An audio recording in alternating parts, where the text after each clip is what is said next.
و اینکه یه مسئله مهم که خیلی‌ها ازم پرسن که تو چرا فردا همون دعوا اومدیم صحبت رو کردیم، چون که من یه چیز برام خیلی عجیب شد، این که یه آقایی بودن که اونجا همش میگفت من تیکت دارم میخوام برم این حرفا نمیخوام ببرم تو برنامه، بعد دقیقاً همون روز برنامه رفت یه چمدون لباس آورد، بعد یهو دیدم به سپیده چسبیده میخواد باش اعلام کاپلی کنه، گفتم سپیده یلا از ترس اینکه حذف نشه به مهیار چسبید، بازی نخورد، خودشون بازی رو در آورده بودن، حالا رو دست خورد از طرف مقابلش، رو دست خورد بعدش، وگرنه این بازی بود که جفتشون رفته بودن توش و ماها متوجه این بازی شدیم. وگرنه اینکه بگید ببینید وقتی یه نفر یلا برای اینکه حذف نشه گریه میکنه، پس یعنی موندنش اونجا براش خیلی مهمه. خب پس اون آدم میتونه، اون شخص با تمام احترامی که براش افشاگری‌های تکان دهنده. سلام دوستان، امروز میخوایم به بررسی حواشی، افشاگری و اسپویل برنامه عشق ابدی قسمت 38، 39 و یکم هم از 40 بپردازیم. پس تا آخر این ویدیو با ما همراه باشید و برای حمایت از ما این ویدیو لایک و ما رو سابسکرایب کنید. پشت پرده درگیری‌ها و تنش‌ها، از درگیری‌های فیزیکی و روانی گرفته تا واکنش‌ها و دفاعیات افراد در برابر موج انتقادات و هیت‌ها و شفاف‌سازی این حواشی.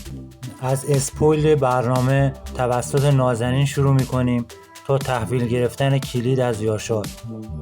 نازنین در لایوی که اخیراً منتشر کرده افشا کرده که جاوید در قسمت‌های آینده مخ سپیده رو میزنه، مثل همیشه با دروغ که میگه دوست دارم، میخوامت و میخوام باهات ازدواج کنم، و توسط سپیده دوباره به برنامه برمیگرده و بلایی سر سپیده میاره که دستش کبود میشه و با آمبولانس از برنامه خارج میشه، که فردین هم در لایوی که با آیدین زواره‌ای داشت به این موضوع اشاره میکنه.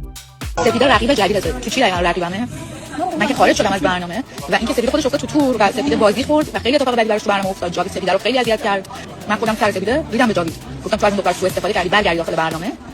رفتی بهش التماس کردی، گفتی من انداختم بیرون، من دوست دارم ولی میخوام باهات ازدواج کنم، برو به پشت صحنه بگو من برگردم تو برنامه. دختر مردم گول زدی، برگشت به وسیله هم دختر تو برنامه و بعد یه کاری کردی دختر از فشار روانی با آمبولانس از ویلا بردنش و دیگه غیب شد وسط برنامه. بعد نتونست فینال شرکت کنه و دست سپیده اینجایی دستش. خدا لعنتت کنه جاوید، تازه می‌خواستیم با این سکانس خداحافظی یکم حال کنیم که نازنین با افشای و اسپویل برنامه این لذت رو ازمون گرفت.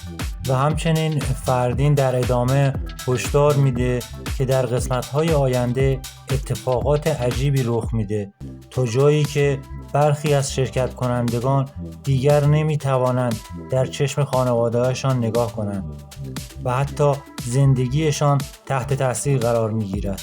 فردین با قاطعیت میگه زندگی و آینده نه فقط خودشان، حتی بلکه خانوادهشان از دست می رود.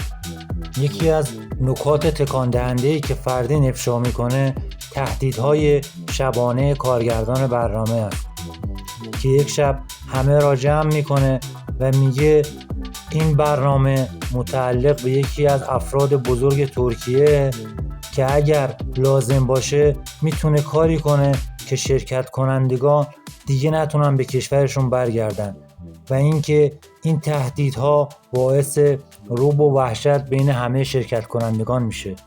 اینجا ما نیومدیم برای اینکه بخورین و بخوابین و آدم خوب باشید، اینجا باید ماجرا درست کنید. خب اینو همه بچه‌ها میومدن میگفتن ما وتره نداریم، ما هیچی نداریم، در صورتی که الان که ما داریم نگاه می‌کنیم این وتره هست، مال کسی هست که دوست ندارن پخشه. خب یعنی میتونسته جنجال بشه، جنجالیه که برای آدمیه که نباید میرفته تو حاشیه. این که میگم کسایی که از جاهای دیگه میرن قربانیان، طور میشم تهدید کردن. توضیح بده دوباره.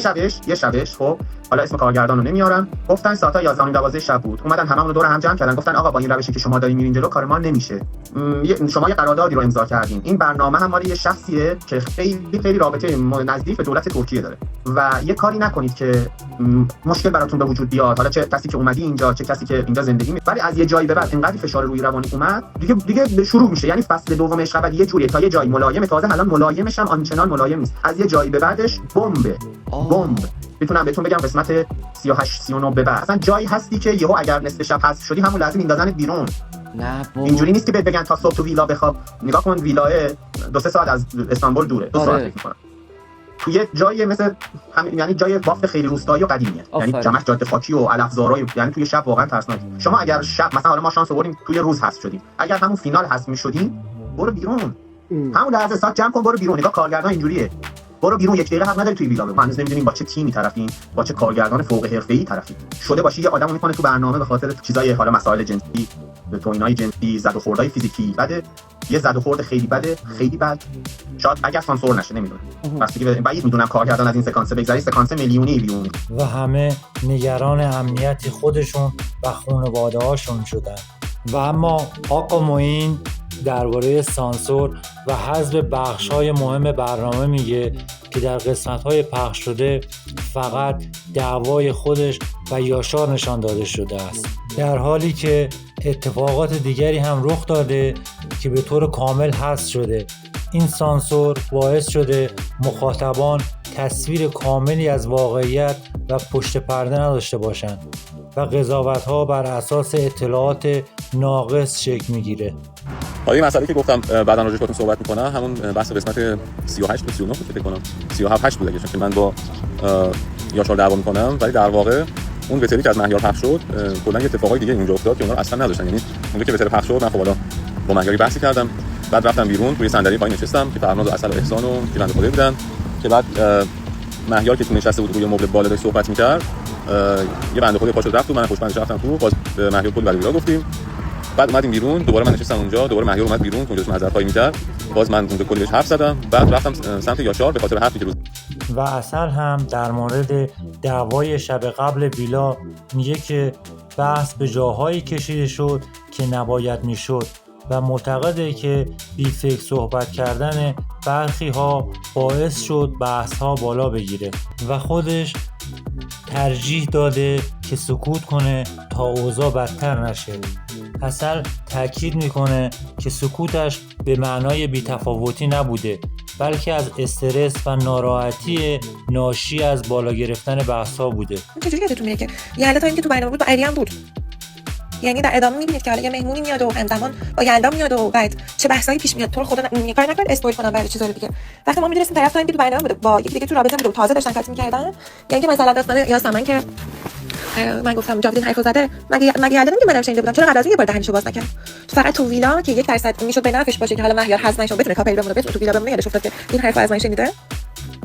بعد اینکه من میگم سر دعوا شخصا با یاسمن نیومدن در صورتی میبینم بچهای استانبول چجوری دارن گندکاری حمله پیشون میکنن و پشت سر هم بازی میکنن. یعنی این انتظاری که من دارم بخوام با احساسات رو نمیدونم با چیز شخصی خودم رای بدم، شما هیچ وقت دستمال تو رای ها نمیدید، حتی با اینکه اگه دشمن خونی هم بودم سعی می‌کردم. و همچنین در مورد رای دادن به یلدا هم توضیح میده که زمانی که یلدا داخل ویلا بوده پارتنر داشته و با علی در رابطه بوده. و اما توضیحات جالب یاسمن در مورد دعوا و بحث بین خودش و اصل میگه و خودشونو تشبیه میکنه به حیوانات جنگل و یه جورایی میخواد خودش رو تبرئه کنه. شما یک جوجه خب پا میشید میرید توی یک جمعی که بقیه هم حیوانات مختلفن و یه سری از حیوانات مختلف از قبل همدیگر رو میشناختن، ولی شما هیچ کدوم رو نمیشناسید و هیچ شناختی از هیچ کدوم از حیوانات ندارید. این در حد چند روز میشناسید. یکی از کسایی که باعث صمیمیت آهوه. این آهو شما معتقدید که فوق العاده آهوی رک و صادقیه و اصلا دروغ نمیگه، اصلا دلیل نداره که دروغ بگه. آهو چیکار میکنه؟ آهو میاد به دوستش جوجه میگه که گراز پشت سر تو فلان حرفو زده و شما مطمئنید که بیچون و چرا آهو داره راست میگه، چون آهو دلیل نداره دروغ بگه. گراز هم از شخصیتش گرازه، یعنی اصلا هیچ وقت قابل اعتماد نبوده، دروغ هم زیاد گفته. حالا گراز میره به جوجه چی میگه؟ میگه ببین من قسم میخورم الهی مادرم بمیره، فلان مادر من اگه من دروغ بگم، من همچین حرفی رو نزدم، من اگه می‌خواستم این حرفو بزنم میرفتم به دوستای لاشخور و کفتارم میگفتم، چرا باید اینو برم به آهو بگم؟ حالا شما به عنوان جوجه از آهو مطمئنید، یعنی مطمئنید که دروغ نمیگه، ولی از یه طرفی باورتون نمیشه که یه گراز بیاد به خاطر $500 هفته‌ای همچین قسم بزرگی بخوره. شما اینجا چیکار می‌کنید؟ حرف آهو رو باور می‌کنید، حرف گراز رو باور می‌کنید یا نه کلاً گیج میشید؟ و کیمیا هم که این روزها تحت فشار هیت‌های شدید قرار داره در مورد دعوای خودش و فرناز میگه که دعوا از کجا شروع شده و اینکه برنامه کات شده و از فرناز عذرخواهی میکنه. اونجایی که دعوا من و فرناز شروع میشه این کلا کات شده، اصلا نشون نداد، تیکه تیکه نشون میده. خودتون مثلا با زرنگ باشین بزن کنارم ببینید دعوا خب که چی واقعا. اینجا یک بار دیگه بازم جلوی جبران از فرناز عزیزم عذرخواهی میکنم، خودش میدونه چه دوستش دارم، نه این کلماتی که گفتم در شأن شخصیت من بود که به زبون بیارم و نه فرناز عزیزم لایق شنیدنشون بود. من واقعا از نظرات شما درباره این حواشی چیه؟ نظرات خودتون رو زیر این پست برامون کامنت کنید. در آخر مرسی که تا انتهای این پست با ما همراه بودید. لطفاً با لایک و کامنت و سابسکرایبتون از کانال ما حمایت کنید.